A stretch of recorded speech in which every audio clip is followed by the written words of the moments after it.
Hey, as per usual, the Federal Reserve continues to print off money, baby, by picking up some corporate bonds. Another fine reminder of why you gotta have a diversified portfolio of these blue chip beauties. Talking about Berkshire, Coca-Cola, Walmart, McDonald's, just to name a few. And the markets woke up this morning taking mixed reactions on this, primarily due to the fact that CV cases have just been exploding in the US. But again, as per usual, the S&P did its morning dip, followed by the afternoon rip, and the NASDAQ and the Dow are no different. And just to tickle your funny bone in these really uncomfortable times, guys, if you scrolled over onto StockTwits this morning, you might have noticed Canopy Growth Corp trading down 87% today. And no, that's not actual. This is a software glitch in their programming that has really teased off a lot of StockTwits users this morning, and I thought it was hilarious. But ladies, gentlemen, I'm trying out a new segment here on Mondays called Monday Market Recap to try and share with you the most hyped stocks and the news generally going on out there. So if you enjoy this, slap a like, and let's jump right into this. Drop it.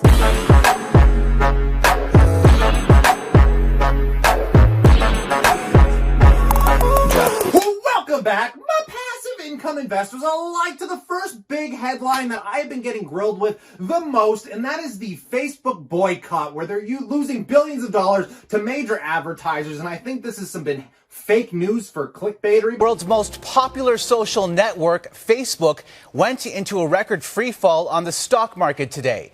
It lost almost $120 billion US. That's the biggest single-day drop ever on Wall Street. Now, I'm just kidding, you guys. This is actually a clickbait article from back in 2018 when you probably should have been buying the stock. But let's read through some of the Yahoo news that says Facebook analysts don't see any major long-term risk from this boycott. Bloomberg, this is coming from Bloomberg. Facebook shares fell on Monday, extending a recent sell-off related to the growing boycott by high-profile advertisers, but the trend doesn't represent major long-term risk to the social media company, stock analysts said, or think I should say. A number of companies, including blue-chip firms, Starbucks, Unilever, Coca-Cola, they all said they would cut or cease spending on Facebook, while General Motors is receiving how its brands are marketed on the social media platform. The moves are aimed at pushing Facebook, which also owns Instagram and WhatsApp, to limit hate speech posts with disinformation. Despite the loss of revenue, we don't expect any significant risk to the numbers. And you might be seeing the headlines, oh, Zuckerberg's losing $7 billion because the stock dropped slightly, and oh, they're losing all these billions because these guys are pulling out. Actually, it's only a 30-day boycott, and where else are these companies going to go after this? I think it's just a ploy because they need to save money on advertising costs to get this next quarter earnings up, which seems more actual than them just pulling their advertising out for no significant reason. And if you know anything about Facebook, we're all individual users, and there's a lot of stupid people out there sharing really stupid news, but why should that be Facebook's responsibility? I'm just saying, stupid people are going to be stupid people. But nonetheless, am I worried about this? No, I actually was really excited, and I wish I picked up the dip this morning. As I was telling many of you, this is a buying opportunity. You better be picking it up, as this morning, Facebook actually hit a low of about, let me show you the low of the day here, because I think it hit about 209 to start the day, and then rallied right up to 219, which seems better value to my opinion, but I still think it's a buy at 219. Just my humble opinion here. Now, moving back to the MJ sector, folks, I thought this was a little bit interesting that the Aurora CEO founder and ex-CEO Terry Booth retires from the board. This really teased off the Aurora cannabis business. When are these pot stocks going to start trading on fundamentals, corporate fundamentals and metrics? The reason this ticks off a lot of people is these guys started one of the best, basically cannabis industries here in Canada, with some of the best margins, the lowest debt, and they had nothing to do with the junkie sales. Now, if I'm being honest here, guys, I think we're going to start seeing a turnaround in the MJ sector, though I wouldn't be picking up any of these stocks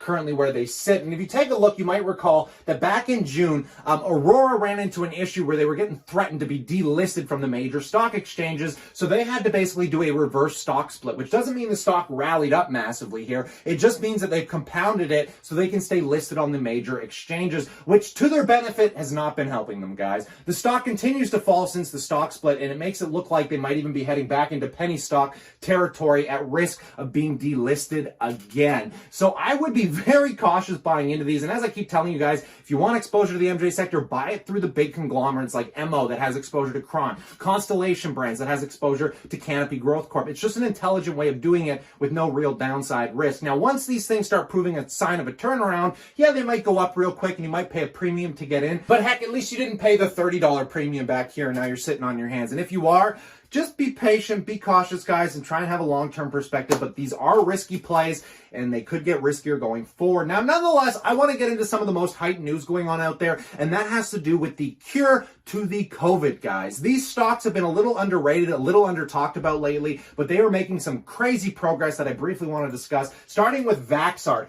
This stock is up 234% today. It is a small pharmaceutical company, a biotechnology company, as they call them, up in Europe. Now, what they're doing is they've realized that you can actually condense CV, the actual virus, into a pill form that you can ingest. This is a trial vaccine. When you think about an injection, if you were going to try and inject in the UK 67 million people, in North America 330 million people, an injection takes several minutes from a healthcare professional. How are you going to get that many people through very quickly? The capsule vaccine requires no refrigeration, no health professional to administer it, and could even be posted out in the mail.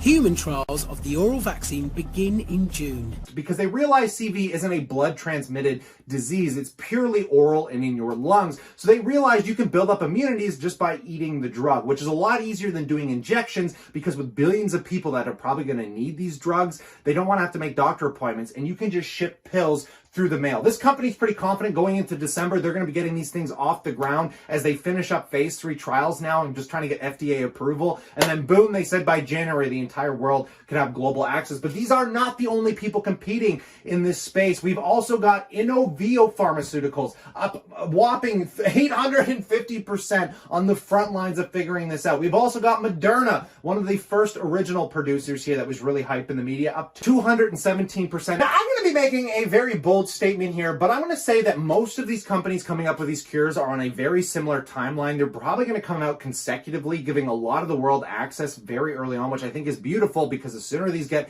to the public, the better the economy is going to be. But if I'm being honest, I really think most of this future has been priced into these stocks, and I think you're better off buying some of these discounted S&P companies, guys, because as soon as these cures become available sometime in December and January, the stock market's going to recover, but nobody's going to be buying these because, again, guys, I mean, look at Moderna here trading at $23 billion. Look at these companies trading at $4.5 billion. You got Vaxart trading at $673 million. Obviously, they could go up a little bit higher, but again, guys, I mean, how much value is in a one-time use drug? But I mean, how much real value is in a drug that, you know, all these different companies are going to have their own versions of? It's really debatable, but be very, very careful if you're approaching these companies at these levels. And speaking about crazy levels in companies, there's one sector of the market that never ceases to stop going up, and that is the electric and hydrogen car manufacturers. Now, before, of course, I touch base on Nikola here, I have to mention a company called Workhorse Group. Couldn't help myself, but I gotta mention Workhorse here, guys. This stock is just unbelievable. It is currently up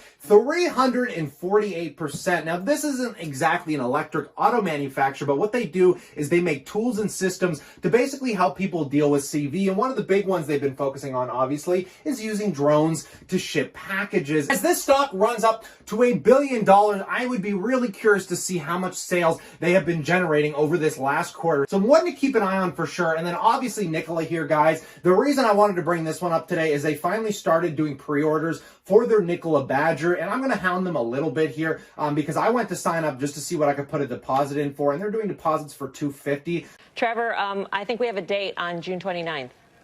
I cannot wait. And by the way, I'm so excited. So not only am I going to make sure I come back with you guys in June 29th, but Nikola World is going to be announced June 29th, where we actually show off the Nikola Badger in live person for the whole world to see.